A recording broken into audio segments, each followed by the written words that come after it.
Dios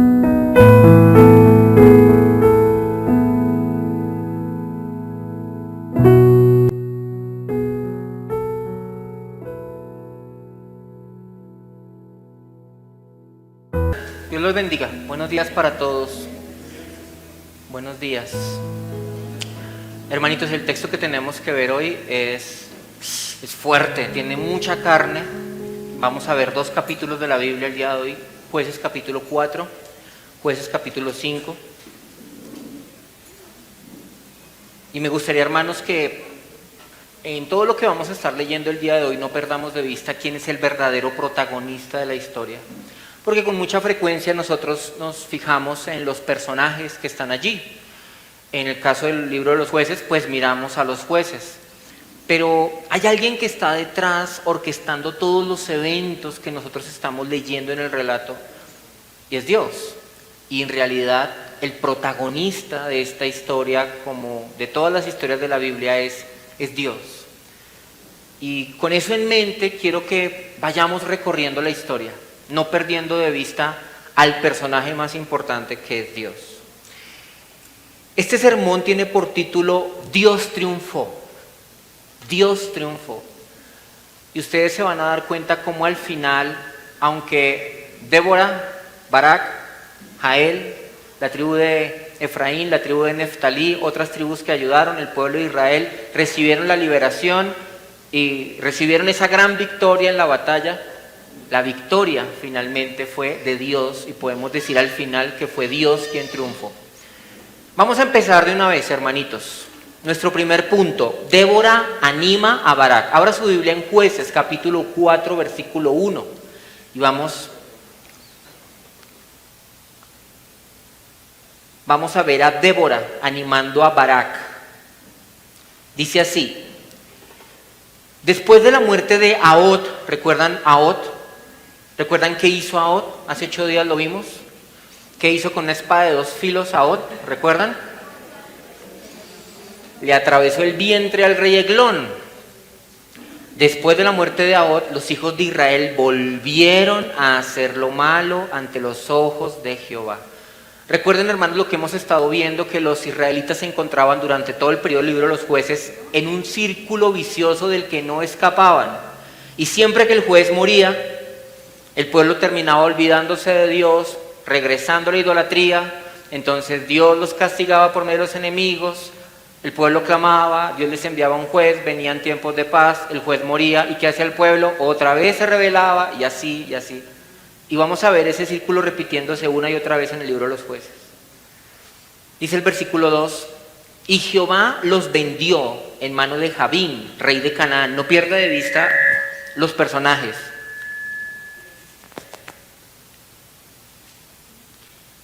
Y Jehová los vendió en mano de Jabín, rey de Canaán, el cual reinó en Azor, y el capitán de su ejército se llamaba Sísara. El rey se llama Jabín, el capitán se llama Sísara, el cual habitaba en Aroset Goim.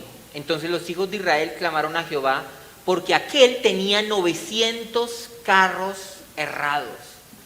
Ya Israel había peleado contra esta tecnología de los carros errados. ¿Recuerdan ustedes? Y yo les decía que en aquella época esto era significado de poderío militar, de poderío tecnológico. Era como que el ejército colombiano se enfrentara a Rusia con sus armas nucleares, con sus misiles. Porque ¿qué tenían a la mano los israelitas? Palos, piedras y una que otra espada. De hecho, más adelante vamos a ver que para aquella época no habían escudos ni espadas en Israel, eran muy escasos. Pues porque el enemigo los tenía sometidos. Entonces, enfrentarse a un ejército que cuenta con esa tecnología es un gran desafío. Entonces los hijos de Israel clamaron a Jehová, porque aquel tenía 900 carros cerrados y había oprimido con crueldad a los hijos de Israel por 20 años. Gobernaba en aquel tiempo Israel una mujer, Débora, profetisa, mujer de Lapidot, y acostumbraba a sentarse bajo la palmera de Débora entre Ramá y Betel en el monte de Efraín, y los hijos de Israel subían a ella a juicio. Es decir, los hijos de Israel subían a hablar con Débora para que ella les resolviera las disputas que habían entre los vecinos, entre los familiares. Y la función principal de Débora era guiar al pueblo mediante la palabra, pues porque ella era profetisa. Y no es la única mujer que vemos profetiza en la Biblia. Ustedes van a encontrar a Miriam, la hermana de Moisés. Ustedes van a encontrar en los días de Nehemías a una mujer llamada Noadías. Cuando Jesús es presentado en el templo, hay una mujer, Ana, que ya es anciana, que también es profetisa. En Hechos de los Apóstoles, las hijas de Felipe, el evangelista, dice la Biblia que eran profetisas. Y bueno, en este aspecto de guiar de guiar por medio de la palabra al pueblo, Débora era diferente a los jueces que hemos visto hasta el momento, porque principalmente la función de los jueces hasta este momento ha sido la función de liberar al pueblo. Pero Débora tiene un papel diferente. Ella está guiando al pueblo por medio de la palabra, y en eso Débora se parece a Cristo. Porque Cristo no solamente va a venir a juzgar los pecados de los hombres, Cristo no solamente gobierna toda su creación, sino que Cristo guía a su iglesia por medio de la palabra. En eso Débora y Cristo se parecen.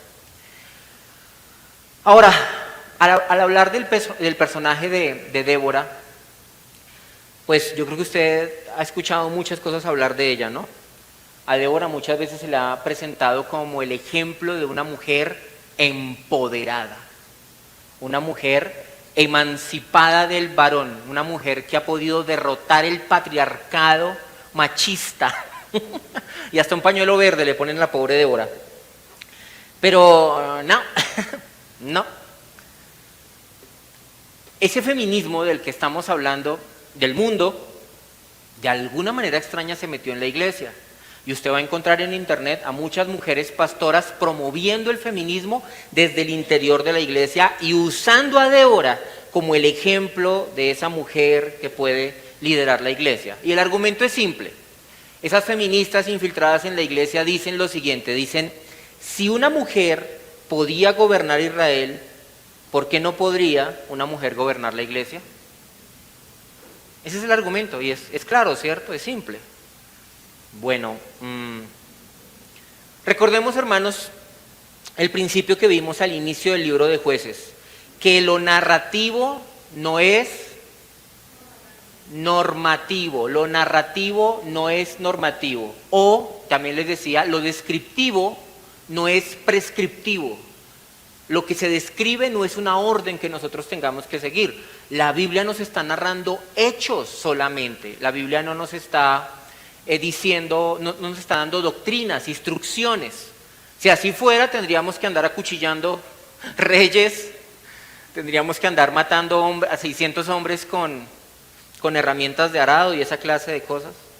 Entonces, no, el ejemplo de Débora no sirve para justificar el pastorado femenino, además porque el gobierno de la iglesia es diferente al gobierno de la nación de Israel. Aquí en la iglesia no vamos a tener jueces. ¿Cómo sería? Y para dejar sepultado el argumento, el apóstol Pablo de manera expresa prohíbe que las mujeres ejerzan el pastorado dentro de las congregaciones. Entonces, no, hermanitos, Débora no puede ser un ejemplo de liderazgo en ese sentido. Ahora, alguna hermana de pronto podría pensar que esto como que le resta dignidad, como que le resta valor a la mujer, la hace menos que el hombre. No. Lo que pasa es que Dios ha establecido los roles que le pertenecen tanto al hombre como a la mujer, y esos roles se complementan de una forma perfecta, de una forma adecuada. Y Débora cumple bien esa función complementando a Barak. Ustedes ya lo van a ver en un rato. Débora y Barak hacen equipo y Débora anima a Barak a cumplir con la misión. Así que Débora no es el ejemplo de una mujer empoderada que busca someter a los demás. Débora es el ejemplo de una mujer creyente que busca animar a otros a servir a Dios. Ese es el ejemplo que nosotros vamos a ver en ella. Y es una mujer fuerte, claro, es una mujer fuerte y de eso no hay ninguna discusión, pero nadie dijo que la feminidad y la fuerza no podían estar juntas. De hecho, hermanos, hay una clase de malentendido con la feminidad. A veces la gente piensa que el hecho de que una mujer sea femenina significa que sea una mujer que no puede hacer nada porque se le parten las uñas, ¿sí? No es una sierva, es una princesa en la casa. Entonces ella es tan femenina que ni un plato lava, es tan femenina que jamás agarra una escoba, es tan femenina que no puede ayudar con los niños. No, eso se parece más a una niña de un cuento de Disney. Pero la feminidad bíblica es una feminidad que exige fuerza. La mujer de Proverbios 31 dice de ella, dice que es una mujer que está ceñida de fuerza. Y las mujeres saben que ser mujer, lo saben ustedes, no lo sé yo, pero lo saben ustedes, que ser mujer requiere fuerza. Por algo son las mujeres a las que Dios les dio el don, el regalo de traer los hijos al mundo, porque un hombre, los hermanos acá no me dejan mentir, los hombres no tenemos la fuerza para parir un niño, pero Dios le dio esa fuerza a las mujeres. Entonces, ser femenina y ser fuerte no es una contradicción. Espero que eso nos quede claro viendo el ejemplo de Débora. Además, hermanitas, cuando ustedes ven el ejemplo de Débora como un ejemplo de lo que es ser femenina, de lo que es también servirle a Dios, hay que poner la mirada bien de cerca y ver que ella sí era una mujer sujeta a los hombres. Ella no era una rueda suelta y ella no quería usurpar el lugar de los hombres. De hecho, ella no asume el liderazgo en la guerra, sino que ella hace llamar a Barak para que sea él quien encabece el ejército de Israel. Vamos a verlo, versículo 6. Y ella, Débora, envió a llamar a Barak, hijo de Abinoam, de Cedes, de Neftalí, y le dijo: ¿no te ha mandado Jehová, Dios de Israel, diciendo: ve, junta a tu gente en el monte de Tabor y toma contigo 10,000 hombres de la tribu de Neftalí y de la tribu de Zabulón? Y yo atraeré hacia ti al arroyo de Sisón a Sísara, capitán del ejército de Javín, con sus carros y su ejército, y lo entregaré en tus manos. Esta pregunta tan larga que le está haciendo Débora a Barak es una manera típica de hablar. O sea, los hebreos hacían preguntas para afirmar algo y provocar una respuesta. Esa manera de hablar mediante preguntas la vamos a ver a lo largo de estos 2 capítulos. Quizás Barak sí sabía que él tenía que ir y enfrentarse al ejército de Sísara, sí, quizás lo sabía. O quizás él estaba esperando a que Dios le diera las instrucciones y hasta este momento Débora le está diciendo lo que tiene que hacer. Lo que importa es cuál va a ser su respuesta. ¿Vas a ir o no vas a ir a la guerra? Porque Dios ha dicho que tienes que ir a pelear contra Sísara, el capitán del ejército de este rey. Dice el versículo 8, Barak le respondió: si tú fueres conmigo, yo iré, pero si no fueres conmigo, no iré. Ella dijo: iré contigo, mas no será tuya la gloria de la jornada que emprendes, porque en mano de mujer venderá Jehová a Sísara. Y levantándose Débora fue con Barak a Cedes. Cedes es el lugar donde va a ocurrir la batalla. Algunos de pronto ven acá como un regaño de Débora, como reprochándole a él la cobardía. Pero hermanitos, al leer los 2 capítulos, yo la verdad cambié mi perspectiva. Yo también lo veía como un puro regaño de Débora, como diciéndole: ay, tan cobarde, ay, escondiéndose detrás de las enaguas de una mujer. No. Sino que, a ver, ¿cuál es el oficio de Débora? Ella es juez en Israel, pero también es profetisa. Entonces, ella lo que está haciendo es le está profetizando cómo va a terminar la batalla. Y es verdad, Sísara al final muere en manos de una mujer, y no es Débora, es otra mujer. Entonces, así como a Débora se le ha usado como el vivo ejemplo de una mujer empoderada, una mujer libre, una mujer que puede usurpar el lugar del hombre, etcétera, etcétera, también se ha usado a Barak como el ejemplo de un hombre pusilánime, un hombre cobarde, un hombre escondido en las naguas de una mujer, etcétera, etcétera. Y hermanos, aunque es verdad que Barak le pide a Débora que lo acompañe, ¿por qué quiere que Débora lo acompañe? Pues porque Débora es profetisa. Barak lo que quiere es asegurarse de que Dios va a estar con él, de que Dios va a estar de su parte. Y recuerden que la batalla no es cualquier cosa. ¿Contra qué se van a enfrentar ellos? Contra un ejército muy poderoso que tiene la más alta tecnología militar de la época. O sea, la diferencia era abismal entre los dos ejércitos. Por eso él se quiere asegurar.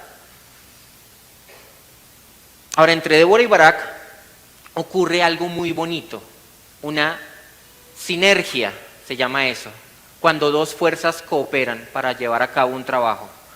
Ocurre un trabajo en equipo muy chévere porque el uno complementa lo que le falta al otro. Es como si Dios, de los dos, de Barak y Débora, formara un solo liderazgo fuerte para liderar a la nación. Hace tiempo yo vi una imagen, ese hombre existió, bueno, esos hombres existieron, diré. Resulta que había un hombre, él era cristiano, que era ciego de nacimiento. Y él se hizo amigo de un musulmán que era paralítico, de aquí para abajo, de nacimiento. Entonces, el uno no veía, el otro no caminaba. ¿Cómo lo resolvieron? Pues el ciego se colgó aquí atrás a su amigo, y su amigo era los ojos del ciego. De los dos, hicieron uno. Bueno, haga cuenta, lo mismo pasó entre Débora y Barak. De los dos, salió uno, salió un líder fuerte, un líder poderoso. Y no es el único caso que nosotros vemos en la Biblia de Dios poniendo a dos personas para complementarse en el trabajo. Por ejemplo, ustedes ven a Moisés, ¿con quién? Con Aarón. Ustedes ven, por ejemplo, a Pablo con Bernabé yendo a hacer las misiones. Y cuando Jesús envió a sus discípulos a predicar, ¿de a cuántos los enviaba? De dos en dos. Porque Dios en sus planes siempre ha querido poner personas que se complementen, que se aporten la una a la otra. Y eso es importante en el relato que nosotros vemos de Débora y Barak. Porque a veces la gente quiere darle más protagonismo a Débora, a veces quiere darle más protagonismo a Barak. Recordemos que el protagonista es Dios. Lo que Dios nos está mostrando aquí es a dos personas uniéndose para hacer la voluntad de Él.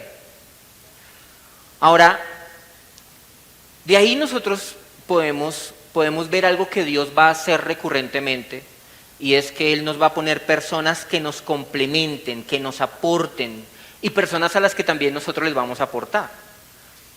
En nuestra sociedad actual, que es una sociedad tan hiperindividualizada, en donde cada uno mira por lo suyo y no le importa lo del vecino, en nuestra sociedad hace mucha falta recordar eso, que la salvación es un proyecto de comunidad, porque Cristo murió no por una persona, sino que murió por una iglesia, y una iglesia que está conformada por personas de toda clase. Y en la vida cristiana ustedes van a experimentarlo. Nosotros necesitamos de los unos a los otros, como los miembros de nuestro cuerpo necesitan los unos de los otros. La boca necesita de las manos para comer.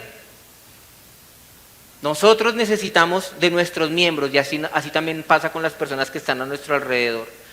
No hay que vivir como si nadie más existiera a nuestro lado, porque Dios de alguna forma ha puesto personas para que nos apalanquemos mutuamente. Y un día eres tú el que impulsa, como en este caso Débora impulsando a Barak. Otro día eres tú al que deben impulsar, al que deben animar. Y no hay que creerse autosuficiente, hay que dejarse enseñar, aceptar las propias limitaciones, ser humildes cuando nos exhortan, cuando nos dicen no es por ahí. Gracias.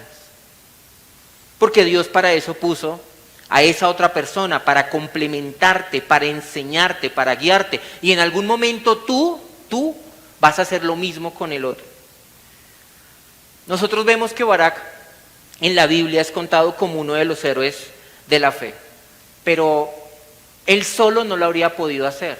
Él necesitó de que Débora lo impulsara, de que Débora lo animara. Y también quiero decir algo respecto a Barak, y es que él no solamente obedeció, aunque de pronto tuviera dudas, sino que además renunció a la gloria, renunció al reconocimiento. Recuerden lo que le dijo Débora. Débora le dice que no iba a ser suya la gloria de la jornada, sino que Dios le iba a dar la gloria de la jornada a una mujer. Venga, ¿y eso por qué es importante? Pues porque en aquella época el renombre era muy importante, que una persona tuviera el mérito, el reconocimiento de una victoria. y Débora le está diciendo, no, no va a haber reconocimiento para ti. Y eso hizo que Barak desistiera de ir a la guerra. No, listo, no hay gloria para mí, no me van a reconocer lo que voy a hacer, no importa, mi deseo es servirle a Dios. De eso vamos a hablar en un rato. Segundo punto, Barak convoca al ejército. Ya vimos que Débora anima a Barak. Segundo punto, Barak convoca al ejército. Dice el versículo 10, y juntó Barak a Zabulón y a Neftalí en Cedes, y subió con 10,000 hombres a su mando, y Débora subió con él.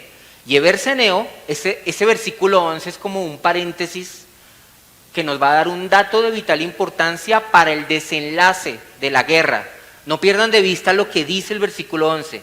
Y Eberseneo, de los hijos de Hobab, suegro de Moisés, se había apartado de los eneos y había plantado sus tiendas en el valle de Saanaim, que está junto a Cedes. Ok, ¿qué es lo que nos está diciendo? Que habían unas personas que eran aliadas o amigas de Israel que estaban ahí cerquita al lugar en el que se iba a llevar a cabo la batalla. Ese es el dato de vital importancia. Ahora sigue el relato. Versículo 12, vinieron pues a Sísara las nuevas de que Barak, hijo de Abinoam, había subido al monte de Tabor.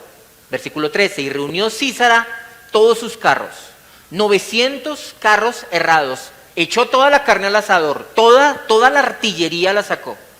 Y no solo la artillería, con todo el pueblo que con él estaba, desde Aroset Goim hasta el arroyo de Sisón. Este arroyo de Sisón era un riachuelo, no era un río importante.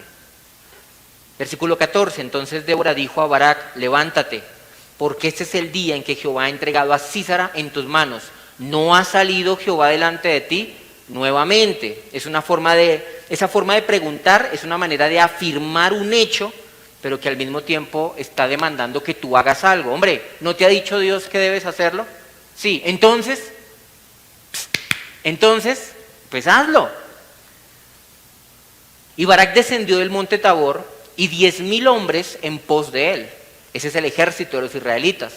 Y Jehová quebrantó a Sísara. Jehová quebrantó a Sísara. ¿No era Barak? Jehová quebrantó a Sísara. A todos sus carros y a todo su ejército a filo de espada delante de Barak. Y Sísara descendió del carro y huyó a pie. Aquí faltan algunos detalles de la narración que los vamos a ver en el capítulo 5. Al parecer hubo una lluvia torrencial que hizo crecer ese torrente de Sisón e hizo que los carros se atascaran, pero eso lo vamos a ver. Por eso es que de manera anticipada se nos dice que fue Dios quien quebrantó a Sísara, porque Dios estaba peleando de manera directa contra el ejército. Versículo 16. Mas Barak siguió los carros y el ejército hasta Aroset Goim, y todo el ejército de Sísara cayó a filo de espada hasta no quedar ni uno. Ahora este valiente Sísara, el general, es el capitán de las fuerzas, el que tenía 900 carros con la más avanzada tecnología para pelear, ¿qué está haciendo? Está corriendo, está huyendo. Vamos a ver qué pasa con Sísara. Nuestro tercer punto, Jael acaba con Sísara. Jael acaba con Sísara. Versículo 17, y Sísara huyó a pie a la tienda de Jael, mujer de Eberseneo. ¿Recuerdan el dato de vital importancia del versículo 11? Esa gente que era aliada de Israel estaba en paz con ambos bandos. Entonces él dijo, bueno, aquí no me van a hacer nada. Sísara huyó a pie a la tienda de Jael, mujer de Eberseneo, porque había paz entre Jabín, rey de Hazor, y la casa de Eberseneo. Y ojo a lo que viene. Prepare el estómago. Les advierto, preparen el estómago para lo que viene. Y saliendo Jael a recibir a Sísara, Jabín, rey de Hazor, y saliendo Jael a recibir a Sísara, le dijo, ven, señor mío, ven a mí, no tengas temor. Y él vino a ella a la tienda, y ella le cubrió con una manta, y él le dijo, te ruego que me des de beber un poco de agua, pues tengo sed.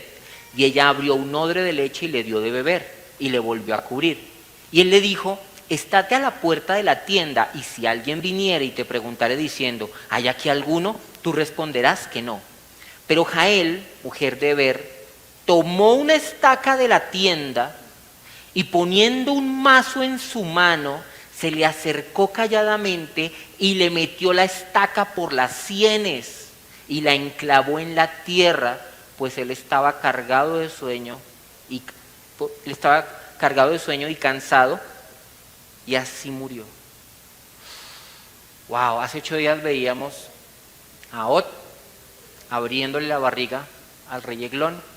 Hoy vemos a Jael tomar una estaca con la cual apuntalaban la carpa en la cual ellos vivían, y tomando un mazo, mientras el hombre duerme, le pone aquí la estaca, ¡tan!, y de un golpe le atraviesa el cráneo y lo entierra ahí en el suelo. Hay que hablar algunas cosas al respecto de esto tan gráfico que nos describe la Biblia. Lo primero, el contexto en el cual nos encontramos. ¿Qué está ocurriendo en este momento? ¿Qué acabaron de ver ustedes? ¿Qué hay allí? Una guerra, hay una batalla, caen hombres por montones. Entonces, en ese contexto de la guerra es en el que ocurre esto, de que Jael ataca a Sísara. Pero también hay una dificultad que no debemos pasar por alto, y es que habían unas normas muy estrictas de hospitalidad para la gente de Medio Oriente, y cada vez que una persona era recibida al interior de la casa de alguien, el que lo recibía, el anfitrión, se hacía responsable de la seguridad de esa persona. Por eso, cuando Jael le dice a Sísara, ven, métete a mi casa, tranquilo, él, consciente de las costumbres de Oriente, sabe que va a estar a salvo, pero era una trampa para matarlo. Entonces, eso hace que sea difícil de masticar todo esto, porque uno sabe que está ocurriendo una guerra, pero sabe que hay unas tradiciones que son importantes, que se deben respetar. Sin embargo, vuelvo y les digo, la Biblia nos narra los eventos. La Biblia en este momento no nos está dando un juicio de valor al respecto, sino que solamente nos dice, así pasó. Ahora, hay algo que está detrás de todo esto, que nosotros, por estar viendo la escena, perdemos de vista. Y es que hay unas realidades espirituales que están siendo representadas. ¿Cómo así? Hermanos, en el Antiguo Testamento nosotros tenemos tipos y sombras de Cristo. Ustedes los han visto, ¿verdad? Los sacerdotes, los reyes, los jueces. Ustedes los han visto. Pero no solamente hay tipos y sombras de Cristo, también hay tipos y sombras de los enemigos de Cristo.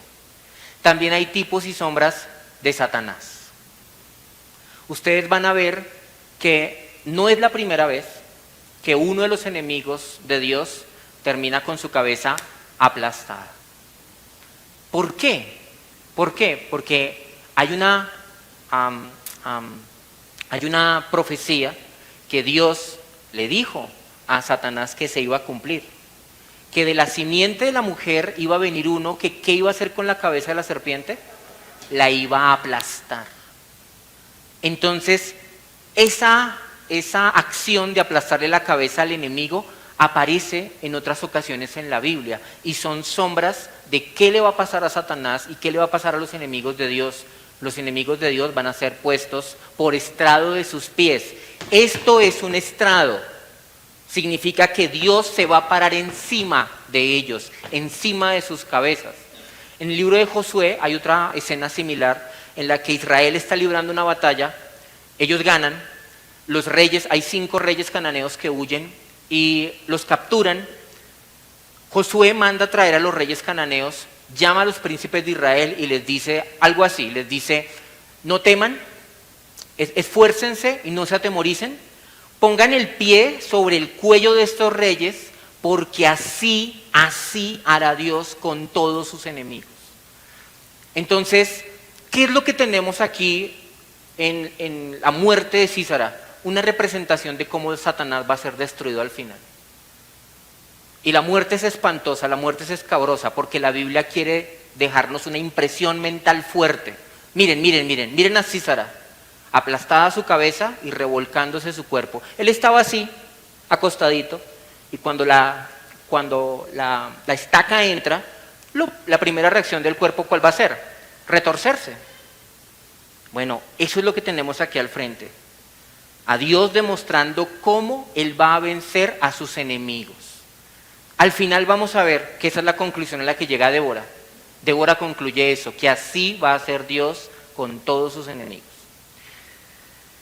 Dice luego que, bueno, que le enclavó la tierra, porque Sísara estaba cargado de sueño y cansado, y luego dice la Biblia, y así murió. Y alguno podría pensar, bueno, ¿es necesario que la Biblia me diga que después de que le clavaron una estaca en la cabeza el hombre se murió? Pues, sí, eso es como el titular, a hombre le meten 40 puñaladas en un ojo, parece que lo pierde. Sí, es algo así. No, hermanos, si está en la Biblia es porque es importante ese dato. ¿Por qué la Biblia dice que así murió? Para que te fijes cómo murió, con su cabeza aplastada, atravesada por una estaca. Para que te fijes que lo que Débora dijo se cumplió. En manos de una mujer iba a ser entregado Sísara. Ah, ya, entonces no es una obviedad, es que te fijes en lo que acaba de pasar. Versículo 22, y siguiendo Barak a Sísara, Jael salió a recibirlo y le dijo, ven y te mostraré el varón que tú buscas. Y él entró donde ella estaba, y aquí Sísara yacía muerto con la estaca por la sien. Así abatió Dios aquel día a Jabín, rey de Canaán, delante de los hijos de Israel, y la mano de los hijos de Israel fue endureciéndose más y más contra Jabín, rey de Canaán, hasta que lo destruyeron. Esta victoria fue el inicio de una campaña exitosa que tuvo como resultado la liberación de los israelitas. Y otra vez, se parece. Yo encuentro una semejanza con la victoria que nosotros hemos experimentado como cristianos. La cabeza de la serpiente ya fue pisada. Cristo la aplastó allí, en la cruz, pero todavía la cola se mueve. Y nosotros como cristianos tenemos que seguir todavía batallando, ya no contra la cabeza de la serpiente, sino contra su cola. Pero un día, hermanos, está escrito, Satanás será puesto debajo de nuestros pies. Así como fue puesto bajo el pie de Cristo, el hijo de la mujer que le aplastó la cabeza, un día Satanás estará debajo de nuestros pies. Ya vimos la narración de los hechos, la descripción de los acontecimientos. Ahora vamos a ver cuál fue la participación de Dios en esos hechos. Y lo vamos a ver en el capítulo 5, en el cántico de Débora y Barak. Y esto que hacen ellos al componer esta canción, hermanos, este ejercicio de reconocer a Dios en todo lo que acaba de ocurrir en la batalla es un ejercicio que nosotros también podemos hacer. Me explico. Nosotros podemos hablar de las cosas que ocurrieron y ya, pero también podemos reconocer la forma como Dios estaba obrando en nuestras vidas y los propósitos que tenía con esas cosas, con esas circunstancias. Les voy a poner 2 ejemplos. Tú puedes contar la historia de la siguiente manera. Tú puedes decir, tengo un jefe, podría contarlo así. Hace 5 años yo tenía un jefe muy difícil.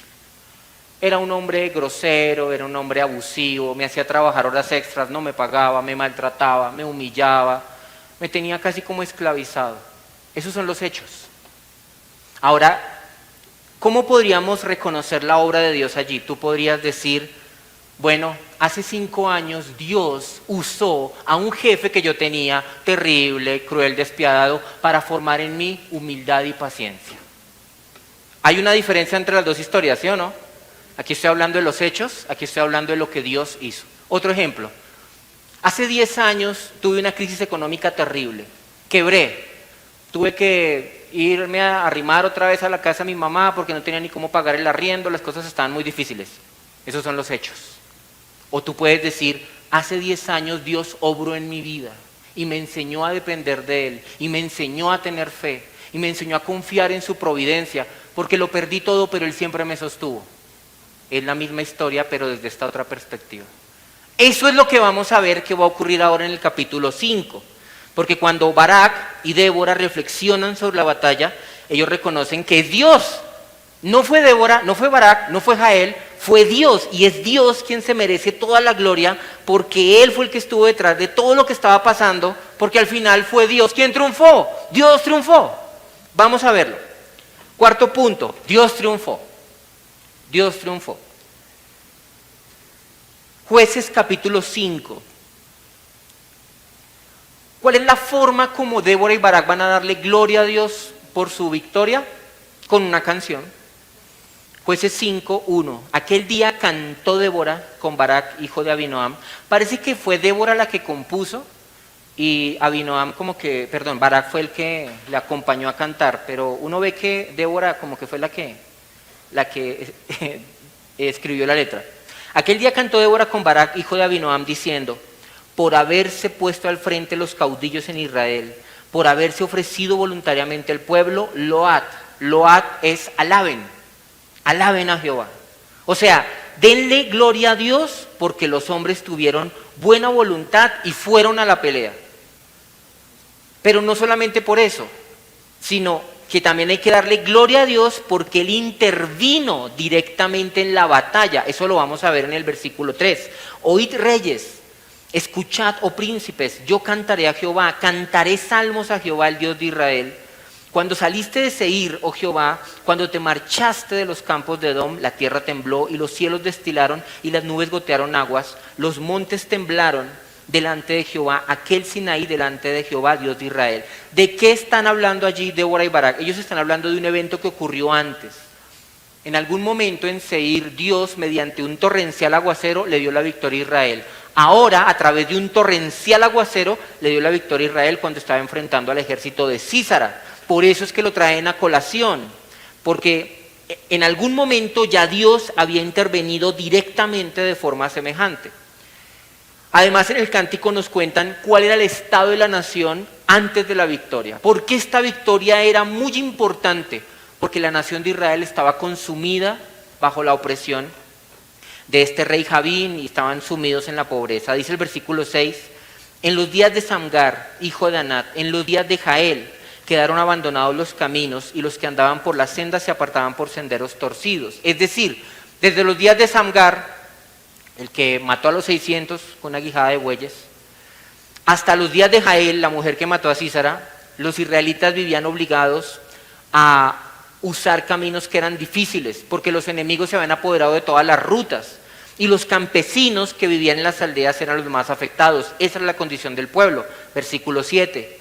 Las aldeas quedaron abandonadas en Israel, habían decaído, hasta que yo, Débora, me levanté como madre en Israel. Cuando escogían nuevos dioses, la guerra estaba a las puertas.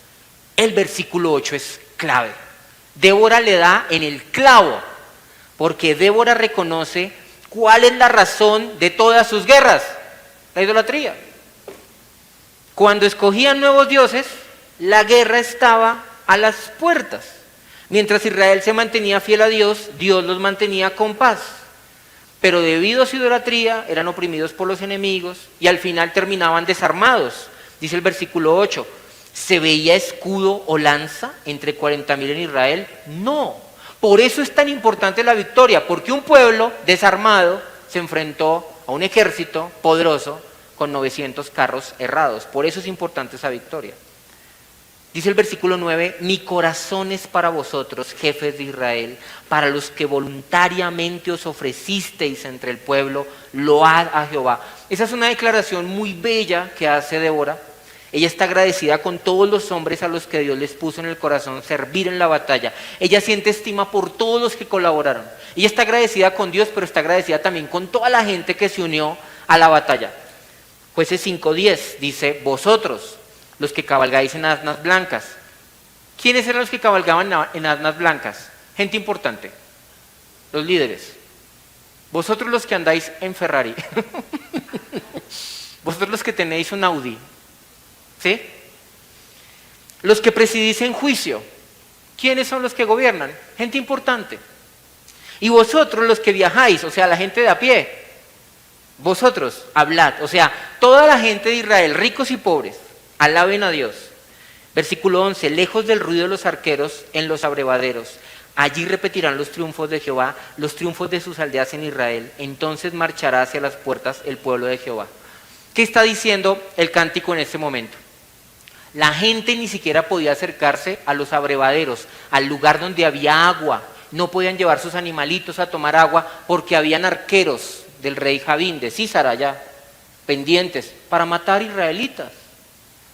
Entonces imagínate eso, no puedes transitar por los caminos y tras del hecho no puedes ir por el agua porque hay arqueros que están esperando para matarte.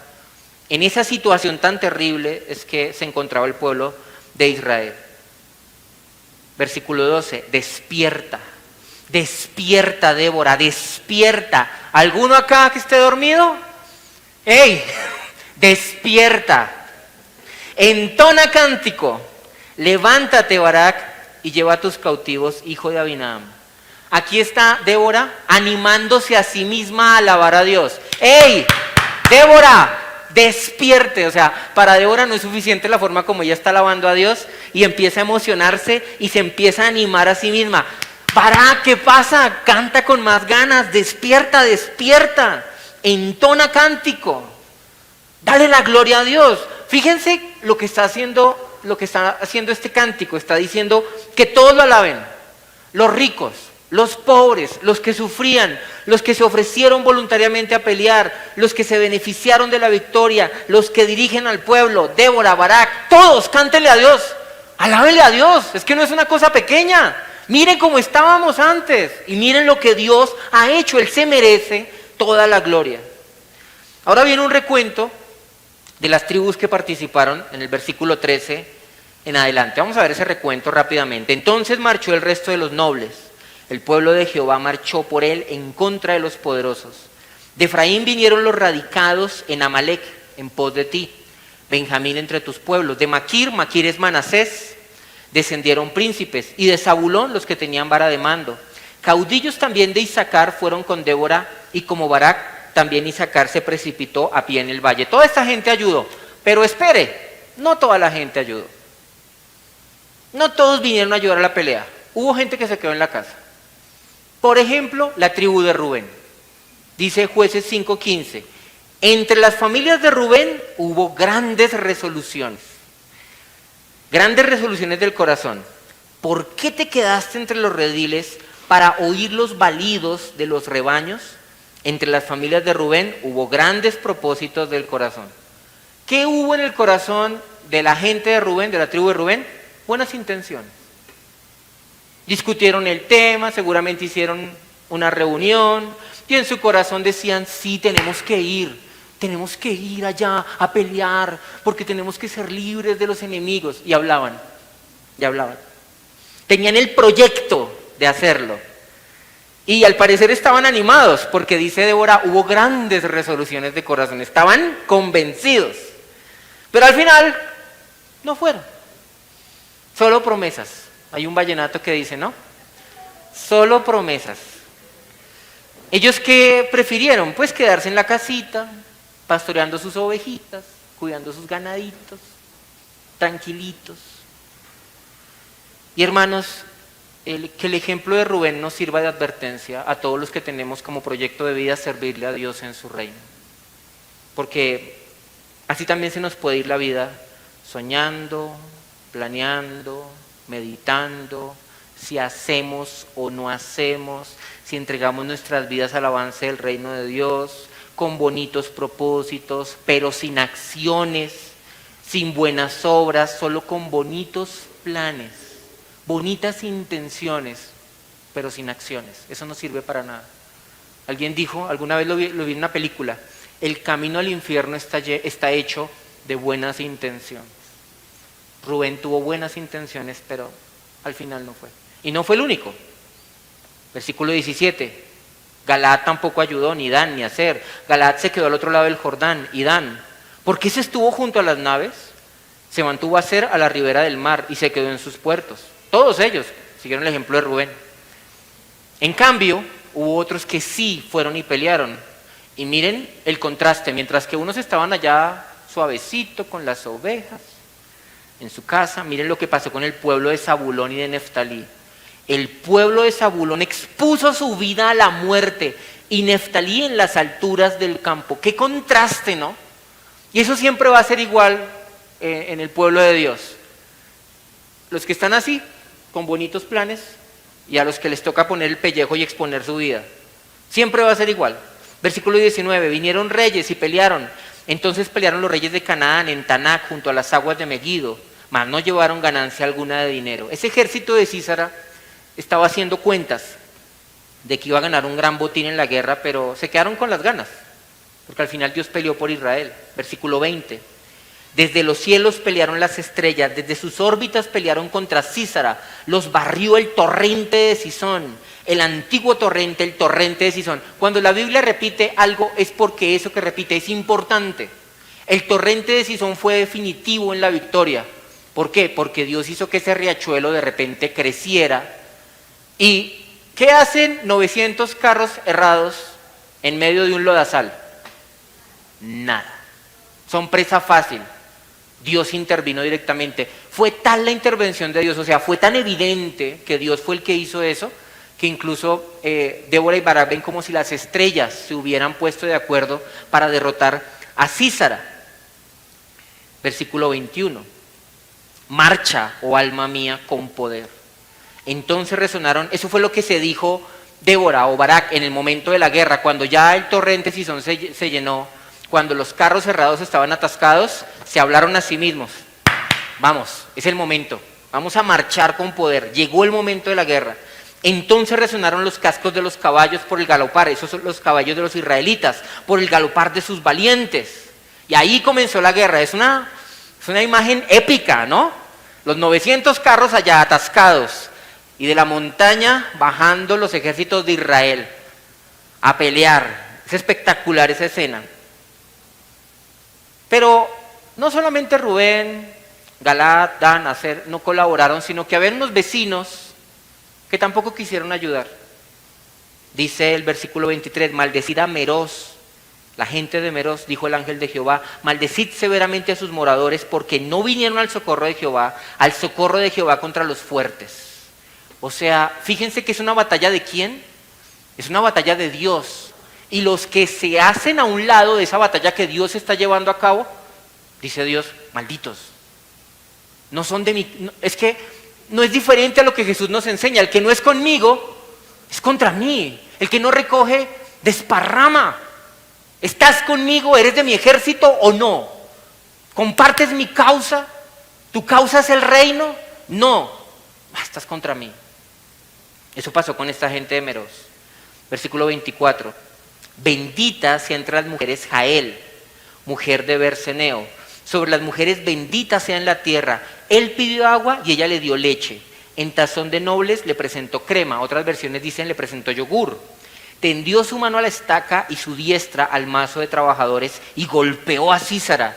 Hirió su cabeza y le horadó, le perforó y atravesó sus sienes.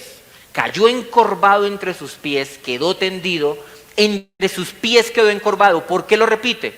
Porque es importante que el enemigo haya caído encorvado debajo de sus pies. Es importante. Ya vimos por qué. Donde se encorvó, allí cayó muerto. Ahora, nosotros podemos ver que en la victoria hubo varios protagonistas, ¿cierto? Débora, Barak, los que se ofrecieron voluntariamente, Jael, que fue la mujer que finalmente le dio muerte a Sísara. ¿Y Sísara se merecía esto? Pues es una guerra. Espérate, hay un dato más que nos va a dar la Biblia, que nos muestra el carácter moral de este hombre. Este hombre era perverso. Este hombre lo que hacía después de la guerra era quedarse con las mujeres y convertirlas en esclavas sexuales, y se las repartía entre su ejército. Miren el versículo 28 al 31. Débora habla de la mamá de Sísara. La madre de Sísara se asoma a la ventana. Esa es la parte del canto en el que ya se hizo el recuento, ya se alabó a Dios. Ahora lo que sigue es como burlarse del enemigo, de lo que le pasó al enemigo. La madre de Sísara se asoma a la ventana y por entre las celosías a voces dice: ¿por qué tarda su carro en venir? ¿Por qué las ruedas de sus carros se detienen? Las más avisadas de sus damas le respondían, y aún ella se respondía a sí mismo: ¿no han hallado botín y lo están repartiendo? No es pregunta, es afirmación. A cada uno una doncella o dos. Las vestiduras de colores para Sísara, las vestiduras bordadas de colores, la ropa de color bordada de ambos lados, para los jefes de los que tomaron el botín. Débora se burla de la mamá de Sísara, que seguramente estaba haciendo cuentas de lo que pensaba que su hijo iba a conseguir en la batalla. La mamá de Sísara estaba acostumbrada, al parecer, a que su hijo le llegara con ropa nueva, llena de sangre, pero nueva. Con novia nueva, que era una esclava, que acababa de raptar de un pueblo, pero novia nueva. Y entonces como que está tan acostumbrada que dice, mijito, ¿por qué no llega? Es la madre de un criminal que está esperando que él le traiga parte del botín también. Miren el versículo 31, hermanos. El versículo 31 es la gran conclusión de este relato. Débora dice, así perezcan todos tus enemigos, oh Jehová. Como murió Sísara, así. Mas los que te aman sean como el sol cuando sale en su fuerza. Y la tierra reposó 40 años. Hermanos, esa es la conclusión a la que llega Débora. Que así como Sísara murió y su ejército fue derrotado, así haga Dios con todos sus enemigos. Pero que aquellos que aman a Dios sean levantados y resplandezcan como el sol a mediodía. Y esa frase que está allí nos da luz ahora respecto a todo. Todo tiene sentido, claro. Ahora estamos viendo que Dios estaba mostrando la manera como Él iba a llevar a cabo su victoria siempre. Esa batalla sirve como ejemplo para que veamos la forma como Dios va a lograr la victoria. Vamos a extraer varios principios de allí. Vamos a ver, son como unos 6 principios. En primer lugar, nosotros vemos que Dios orquesta todas las cosas para librar a su pueblo. Lo acabamos de ver en el relato, ¿cierto? Dios fue el que organizó todo para que la victoria se la llevaba a Israel. Ahora, en el caso de la salvación ocurre lo mismo, porque Dios ha decretado el fin de nuestra salvación, darnos la vida eterna, pero también ha decretado los medios para que eso se lleve a cabo. Y Dios está obrando en nuestras vidas su perfecta voluntad. Nada de lo que pasa en nuestra vida y en nuestro entorno se ha salido de sus manos. Les animo, hermanos, a que corrijan la forma de orar que tienen muchos acá cuando le dicen a Dios, Dios toma el control. Dios toma el control de lo que pasa en Israel. ¿Es que no lo tiene? ¿Es que Dios no tiene el control? ¿No es Dios soberano sobre todo lo que pasa? Dios siempre tiene el control. Más bien la oración debería ser, Dios, ayúdame a recordar que tú tienes el control. Otro principio que vemos que Dios siempre va a aplicar en sus batallas es que Dios va a mover la voluntad de los hombres para que les sirvan. Débora y Barak están contentos y alaban a Dios porque le puso ese deseo a muchos hombres para ir a servir. Y en nuestro caso también es igual, porque nosotros vamos a ver que Dios es quien dispone obreros para su mies. Dios el que le pone en el corazón a una persona ir a evangelizar a otra, no importa lo lejos que esté. También vamos a ver siempre que Dios va a juntar personas que se complementan.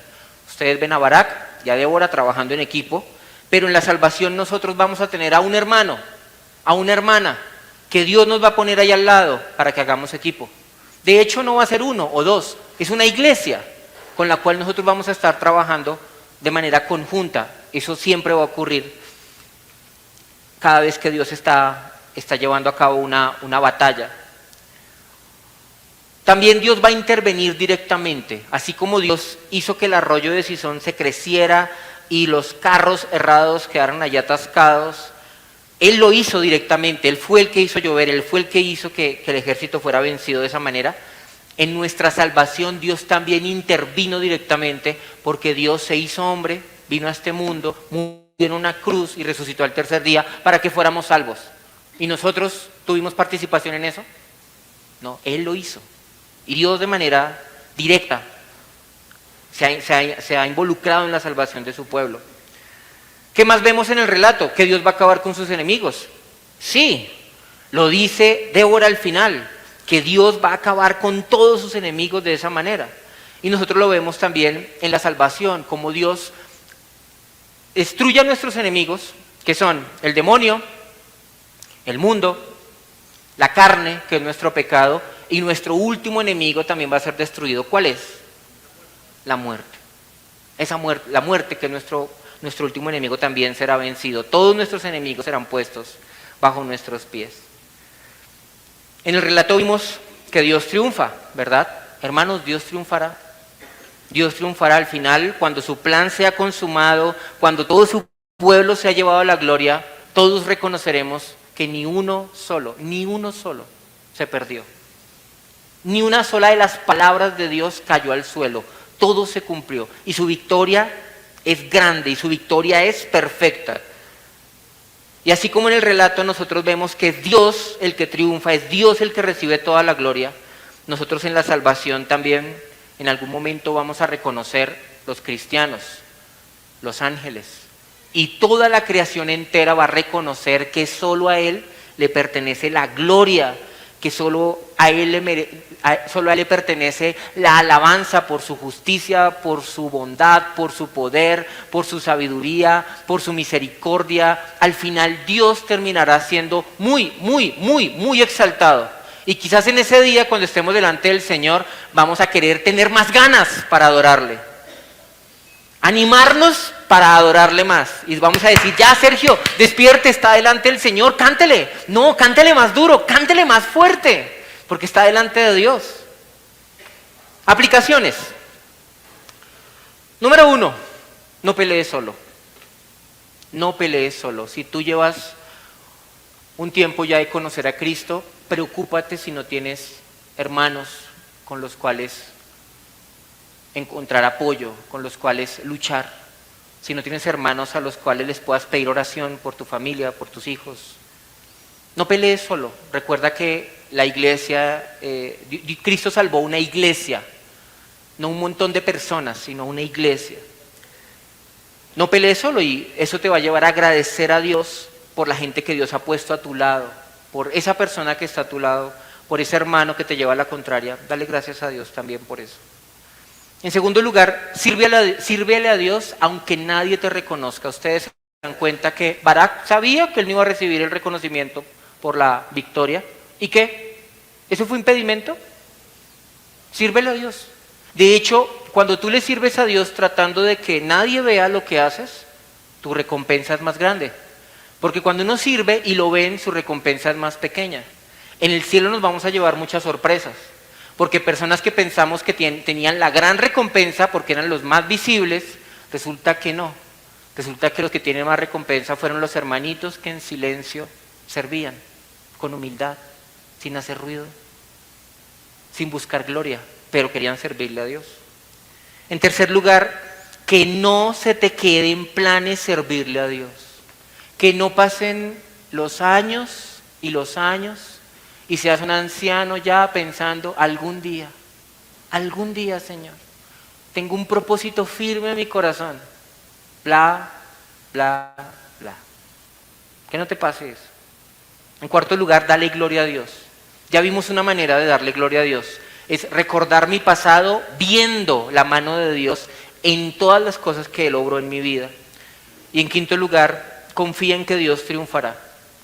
Confía en que Dios al final Él se llevará la gloria, Él se llevará la victoria, porque Él está en control de todas las cosas. Nada se escapa a su poder, nada se escapa a su dominio. Ahora, si tú no eres cristiano, yo solamente puedo decirte esto. Recuerda estar del lado del ganador. Del lado del ganador, porque al final, en el capítulo 5, la conclusión grande es esta: así perezcan todos tus enemigos, oh Jehová, mas los que te aman sean como el sol cuando sale en su fuerza. Ojalá tú seas de los que aman a Dios, para que al final tú resplandezcas como el sol en su fuerza, y no seas de los que estás debajo de los pies de Él como su enemigo. Vamos a orar. Vamos a darle gracias a Dios por su palabra, que el Señor nos ayude